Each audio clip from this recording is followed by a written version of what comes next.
સુરતમાં ગુનાખોરીના આસમાને પહોંચી રહ્યું હોય તેમ લાગી રહ્યું છે ત્યારે અસામાજિક તત્વોની હત્યાની ઘટનાઓ પણ અંજામ આપવામાં પાછા ફરતા નથી તો અમરોલી વિસ્તારમાં હત્યાની ઘટના બની હતી। બોલાચાલી દરમિયાન 19 વર્ષીય મહેન્દ્ર નામના યુવાન પર અમરોલી શ્રીરામનગર બિલ્ડિંગ પાસે તીક્ષ્ણ હત્યાના ઘા મારી હત્યા કરી દેવાઈ હતી।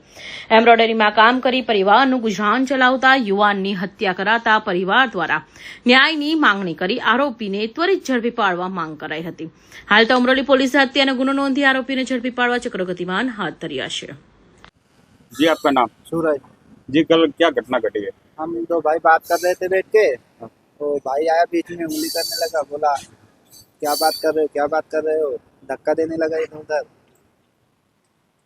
बस माँ का गाली देने लगा। भाई धक्का दिया, बोला जाओ रूम पे तुम। मैं बोला वो दौड़ के गया, चाकू लेके आया, साइड में मारा। वो हमला किया वो कितने लोग थे? वो अकेला ही था। उसका इस शख्स का क्या नाम था? उसका नाम नहीं पता है। वो ये घटना घटी वो कहाँ पर घटी है? श्री रामनगर। जो हमला किया वो क्या पहचान वाले थे? नहीं।